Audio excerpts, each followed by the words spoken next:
Novels T V YouTube channel پر آپ سب کو خوش آمدید کہتی ہوں۔ چینل کو سبسکرائب کر کے بیل آئیکن کلک کر لیں تاکہ تمام نئی ایپیسوڈ پر وقت ملتی رہیں۔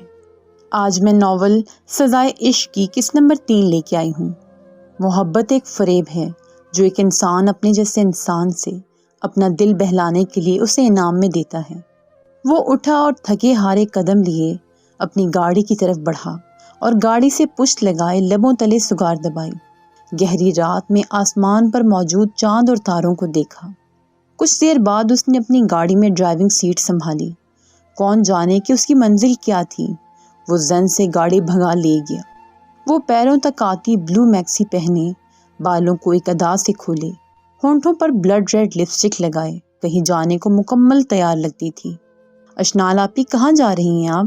اشال نے رات کے 8 بجے کے قریب اسے یوں تیار دیکھا تو سوال کر بیٹھی۔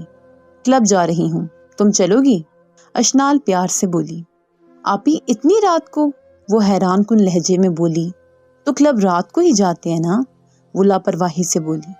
اوکے، میں بھی چلوں گی، اشال ایکسائٹڈ ہوتے ہوئے بولی۔ چلو ریڈی ہو جاؤ پھر، میں انتظار کر لیتی ہوں۔ وہ ٹانگ پر ٹانگ جمائے صوفے پر بیٹھی اور موبائل میں مصروف ہو گئی۔ کل سے لے کر اب تک وہ 3 لڑکوں کو اپنی محبت میں مبتلا کر چلی تھی اور آج سب کو گڈ بائی کہہ رہی تھی، جس پر تقریباً وہ تینوں ہی اداس تھے اور اسے صرف ہنسی آ رہی تھی کہ مرد کتنی جلدی کسی عورت کی باتوں میں آ کر محبت کا ناٹک شروع کر دیتا ہے۔ حالانکہ اس کی نظر میں اب محبت ایک فضول سا جذبہ جو لوگ اپنی وقت گزاری کے لیے ایک دوسرے کے ساتھ کرتے تھے۔ وہ سب کو بائے کرتی اپنی FB ID اڑا کر اب فارغ ہو چکی تھی۔ اشال بھی تھوڑی دیر میں تیار ہو کر اس کے پاس آن بیٹھی تھی۔ واؤ میری پریٹی اینجل، کتنی پیاری لگ رہی ہو۔ اس نے اشال کو تیار ہوتے دیکھا تو اس کی اپنی آنکھوں سے ہی نظر اتاری۔ وہ گھر سے باہر جا رہی تھی جب اپنے بابا کی آواز پر رکی۔ بیٹا، کہاں جا رہی ہو رات کو اتنا تیار ہو کر؟ وہ پوچھے بغیر رہ نہیں سکے۔ بابا، اپنی دوست سے ملنے جا رہی ہوں، کل سے گھر رہ رہ کر بور ہو چکی ہوں، اب تھوڑا چل کرنا چاہتی ہوں۔ وہ ایک آنکھ ونک کرتی ہوئی بولی۔ اوکے جاؤ بیٹا، دھیان سے۔ انہوں نے بھی اس کی ذہنی حالت دیکھ کر یہی مناسب سمجھا تو جانے کی اجازت دے دی۔ وہ گاڑی کی طرف بڑھی۔ ڈرائیور نے دروازہ کھولا۔ چابی دو۔ اشنال نے لاپرواہی سے ڈرائیور سے چابی مانگی۔ لیکن میڈم، لیکن کچھ نہیں، چابی دو، مجھے خود ڈرائیو کرنی ہے، وہ لہجے کو سخت بناتے ہوئے بولی۔ ڈرائیور نے فوراً چابی اس کے ہاتھ پر رکھ دی۔ وہ چابی لیتی گاڑی میں بیٹھی اور سٹارٹ کی۔ اشال، کوئی اچھا سا میوزک لگاؤ، وہ بالکل بے فکر لگتی تھی۔ کچھ ہی دیر میں اشنال نے کلب کے سامنے گاڑی روکی۔ وہ پورے اعتماد سی گاڑی سے باہر نکلی۔ اب آئے گا مزہ، وہ اپنی مخصوص چال چلتے مغرورانہ انداز میں بولی۔ اشنال اور اشال نے جیسے ہی البنین قدم رکھا، بہت سی نظریں ان دونوں پر اٹھیں۔ وہ اتنی پیاری تھیں کہ کوئی انہیں دیکھے بنا رہ ہی نہیں سکتا تھا۔ کچھ ان کے لباس سے فوراً پتہ چلتا تھا کہ یہ کسی امیر گھرانے سے تعلق رکھتی ہیں۔ ایک کی پیروں تک آتی میکسی اور ایک کی گھٹنوں تک آتی فراک اور ٹائٹس۔ اتنی تیز لائٹنگ میں بھی ان کا صاف شفاف رنگ دمک رہا تھا۔ اف، کلب میں تو روشنی آ گئی۔ ایک لڑکا اشنال کے پاس سے گزرتا اس پر ایک جملہ اچھال کر گیا۔ اشنال کے کان سرخ ہوئے۔ وہ اس بات سے بے خبر تھی کہ کوئی بہت حیرانی اور چبھتی نظروں سے اسے دیکھ رہا ہے۔ وہ چیئر پر بیٹھے شراب کا گلاس منہ سے لگائے اپنی ہی دھن میں مگن تھا جب کلب میں داخل ہوتی ان 2 لڑکیوں پر اس کی نظر پڑی اور اس کے ساتھ اور بھی کئی لوگوں کی اس کی طرف نظریں اٹھی تھیں۔ اذلان کو نہ چاہتے ہوئے بھی بہت برا لگا تھا۔ اس نے وہ شراب کا گلاس وہیں ٹیبل پر رکھا اور اٹھ کھڑا ہوا۔ اسے اپنی آنکھوں پر یقین نہیں آ رہا تھا۔ اس نے غور کر کے دیکھا، پھر بھی وہی لڑکی کا چہرہ۔ اس کا غصے سے برا حال ہوا۔ وہ جو تھوڑی دیر پہلے اس کشمکش میں تھا کہ کوئی لڑکی سچی محبت بھی کرتی ہے، اسے یوں کلب میں دیکھے اس کے سارے شک دور ہو گئے تھے۔ وہ اتنی بے فکر دکھائی دے رہی تھی جیسے کچھ ہوا ہی نہ ہو، اور اس کی معصومیت نے اس کا 2 دن سے چین اڑایا ہوا تھا۔ وہ اپنی مخصوص چال چلتی سرونگ ٹیبل پر آئی۔ 2 فانٹا، وہ پورے اعتماد سے کہتی اس کے سامنے والی چیئر پر بیٹھ گئی اور ایک نظر تک نہ ڈالی اس پر۔ البتہ اشال اذلان کو ہی دیکھ رہی تھی۔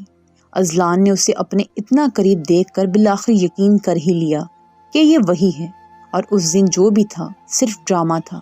اس کا غصے سے دماغ خراب ہو گیا۔ اس نے اپنے ہاتھ میں پکڑا شراب کا گلاس مٹھی میں ہی توڑ دیا۔ کانچ کے ٹوٹنے کی آواز پر اشنال نے اذلان کی طرف دیکھا۔ چونکہ کلب میں میوزک کا شور بہت تھا تو کسی اور نے آواز نہیں سنی۔ اشنال آپی، وہ کتنا ہینڈسم ہے، اف مائی گاڈ، اشال اذلان کی طرف اشارہ کرتی ہوئے چیخ کر بولی، جو اذلان نے بخوبی سن لیا۔ اشلان جو پہلے سے اس کے زخمی ہاتھ کو دیکھ رہی تھی، اشال کی آواز پر اس کی آنکھوں نے اذلان کے چہرے تک کا سفر کیا۔ آج اذلان شہیر خان بغیر گلاسز کے تھا۔ اس کی گہری سبز آنکھیں اور ان میں بھڑکتی آگ قیامت ڈھا رہی تھی۔ اشنال، اذلان نے غیر متوقع طور پر اس کا نام اپنے منہ میں بڑبڑایا۔ اتنے شور میں اس کی آواز اس کے سوا اور کوئی نہیں سن سکتا تھا۔ وٹ ایور، وہ اس سے نظریں پھرتی، کندھے اچکاتے ہوئے بولتی وہاں سے اٹھ کھڑی ہوئی اور سنگنگ فلور پر آ گئی۔ اس کا کچھ گانے کا موڈ لگتا تھا۔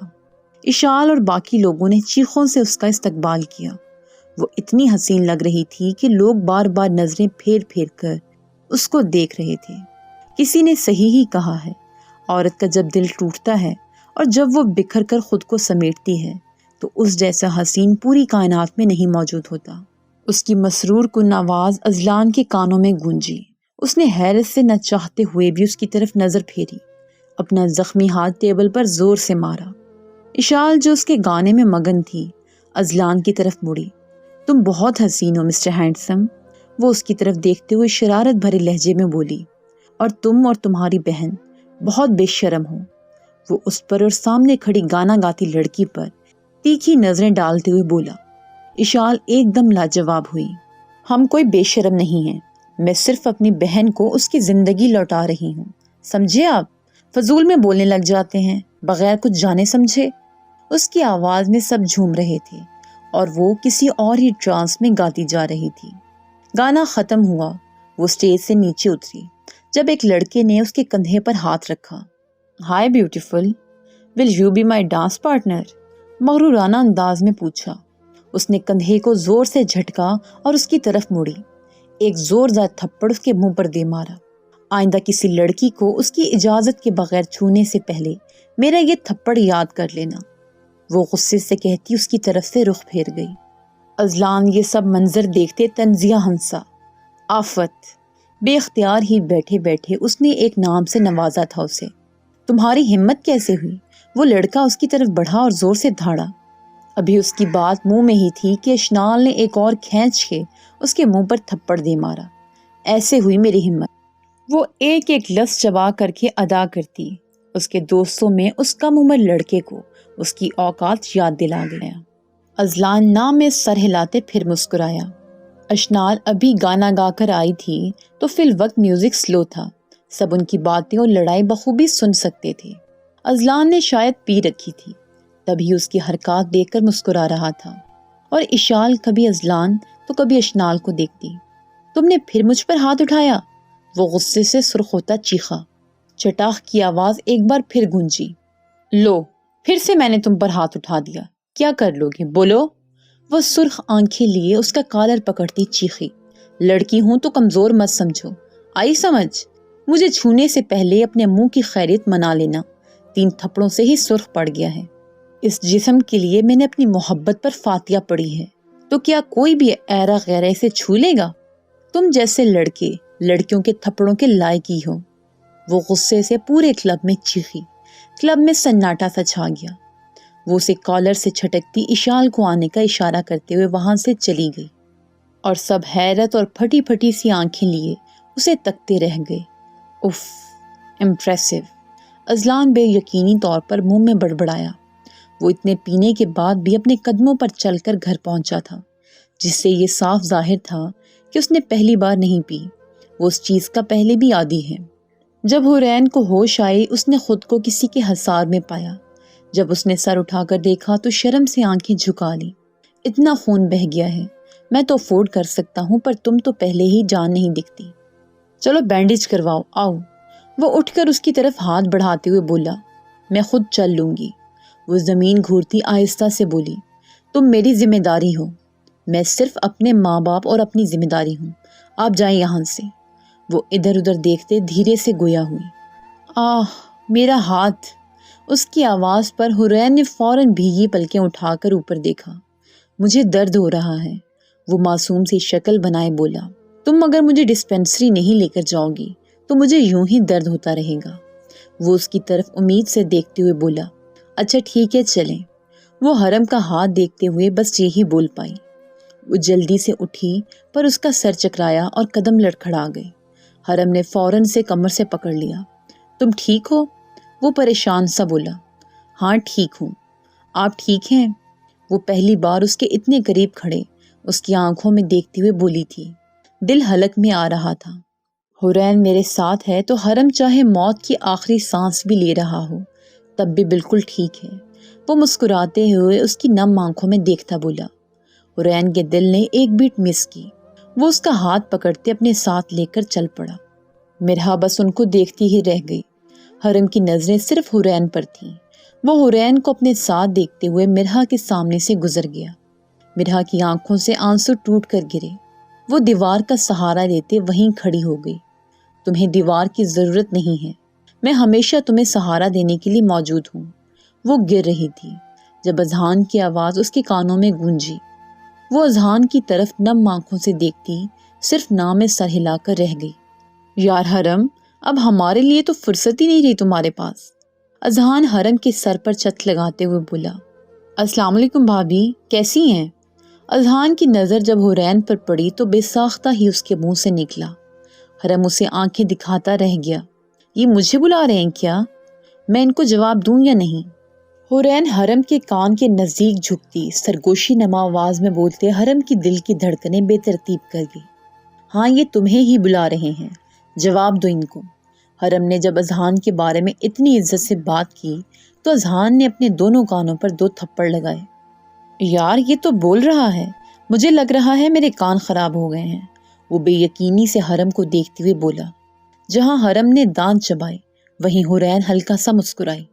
میں ٹھیک ہوں بھائی، آپ کیسے ہیں؟ وہ انتہائی عزت اور سلیقے سے بولتی حرم کے چہرے پر مسکراہٹ لے آئی۔ حرم نے فخریہ سر اٹھا کر اذہان کو دیکھا۔ جی بھابھی میں بالکل ٹھیک ہوں، ہمیں بھی کلاسز دیا کریں، ہم بھی آپ کی طرح معصومانہ طریقے سے بولنا چاہتے ہیں۔ اذہان نے مذاق میں حرین کو دیکھتے ہوئے بولا، پر حرم نے جلدی سے اٹھ کر اسے آنکھیں دکھائیں۔ میں سکھاؤں تجھے بولنا؟ دودھ پیتا بچہ ہے کیا جو میری معصومہ اب تجھے بولنا سکھائے؟ ہاں؟ وہ اس کے پیچھے بھاگتا ہوا چلایا۔ ابے یار مذاق تھا، میں تو یوں ہی بول رہا تھا۔ اذہان حرم کے آگے بھاگتے ہوئے خود کو بچاتے ہوئے بولا۔ پوری کلاس میں اودھم مچ گیا۔ حرم کے قدم ایک دم رکے جب راستے میں مرہا حائل ہو گئی۔ یہ سب کیا ہو رہا ہے؟ حرم کلاس کا کیا حال بنایا ہوا ہے؟ کیا اذہان؟ مرہا حرم کی بات کاٹتے ہوئے چلائی۔ بڑے ہو جاؤ تم دونوں، کب تک بچے رہو گے؟ پورے کالج کا ڈسپلن خراب کیا رکھا ہے۔ وہ چیختے ہوئے بولتی پیر پٹک کر وہاں سے چلی گئی، پر جاتے جاتے وہ حرین کو گھورنا نہیں بھولی تھی۔ حرین مرہا کی غصے بھری نظریں دیکھ کر سر جھکا کر ہلکا سا مسکرائی۔ حرم اور اذہان وہیں کے وہیں کھڑے رہ گئے۔ اسے کیا ہوا؟ اذہان نے تفصیلی نظریں دروازے پر ڈالتے ہوئے کہا جہاں سے ابھی مرہا گئی تھی۔ کچھ نہیں، پھر سے کوئی دورہ پڑ گیا ہوگا، کوئی نئی بات نہیں ہے، ہوتا رہتا ہے، تو جا پوچھ اسے کیا ہوا ہے۔ میں تو چلا اپنی معصومہ کے پاس۔ حرم اذہان کا کندھا تھپ تھپاتے گردن کو حرین کی طرف موڑتے ہوئے بولتا ہوا وہاں سے چلا گیا۔ وہ اپنے آنسو صاف کرتی گھر جا رہی تھی جب پیچھے سے کسی نے اس کے سر پر کسی بھاری چیز سے وار کیا۔ اس نے سر پر ہاتھ رکھا، اس کا سر چکرایا، آنکھوں کے سامنے اندھیرا چھا گیا۔ اس سے پہلے کہ وہ زمین پر گرتی کسی نے اسے پکڑ کر گاڑی میں ڈالا۔ اذلان ہونٹوں میں سگار دبائے کھڑکی سے باہر لان کی طرف دیکھ رہا تھا جب 2 گاڑیاں آگے پیچھے گھر کے داخلی دروازے سے گھر میں داخل ہوئیں۔ اس نے سگار ہونٹوں سے نکالی اور باہر کی طرف گیا۔ کام ہو گیا، حیدر کاکا نے گاڑی کی پچھلی سیٹ پر اشارہ کرتے ہوئے کہا۔ وہ ہاں میں سر ہلا کر دیکھا لیکن الٹے قدم واپس مڑا۔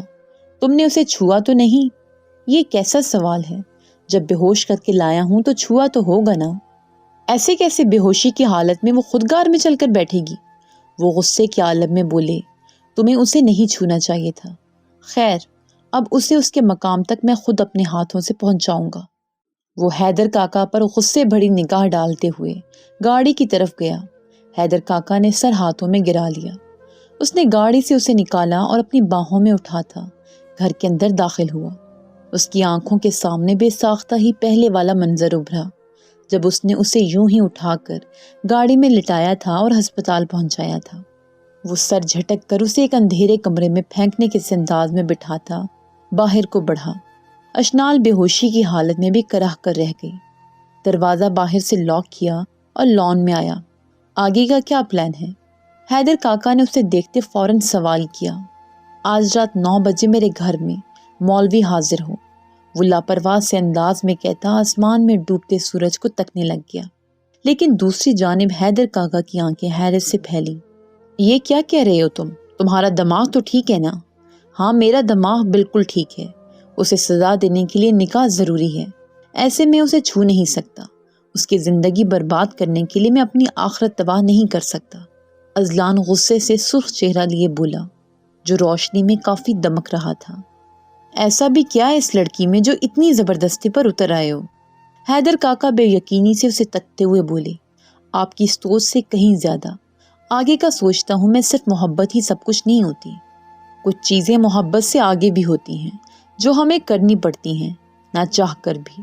وہ کسی اور ہی زون میں بولتا جا رہا تھا۔ ٹھیک ہے، جیسے تمہیں مناسب لگے، میں اپنا کام کر دوں گا، حیدر کاکا نے بات ختم کرتے ہوئے کہا۔ پانی کے چھینٹے زور سے اس کے چہرے پر پڑے تو اسے ہوش آیا۔ اس نے بے اختیار ہی اپنے سر کو چھوا۔ جب اس کی آنکھ کھلی چاروں طرف اندھیرا دیکھ کر اس کا دم گھٹنے لگا۔ کوئی ہے؟ میں یہاں کیسے آئی؟ وہ لڑکھڑاتے ہوئے بولی، آواز ڈر سے تھر تھر کانپ رہی تھی۔ میں لایا ہوں تمہیں یہاں، اذلان شہیر خان۔ اذلان نے کمرہ روشن کرتے ہوئے اس کی طرف اپنا رخ پھیرا۔ تم کون ہو؟ میں کسی اذلان شہیر خان کو نہیں جانتی۔ اس کی آنکھوں کے سامنے سب دھندلا سا دکھائی دے رہا تھا۔ وہ لڑکھڑاتے ہوئے لہجے میں صرف اتنا ہی بول پائی۔ اذلان تیزی سے اس کی طرف بڑھا اور اس کا منہ ہاتھ سے دبوچ کر اپنی طرف کیا۔ آنکھیں کھول کر دیکھو، مجھے نہیں پہچانا؟ اشنال نے اپنی سیاہ آنکھیں بمشکل اسے دیکھنے کی کوشش کی۔ کالی آنکھیں جب گہری سبز آنکھوں سے ٹکرائیں تو ایک دم اس کی بے ہوشی اڑن چھو ہوئی۔ آپ وہ کلب والے؟ وہ ڈرے سہمے لہجے میں بولتے اذلان کو انتہائی معصوم لگی۔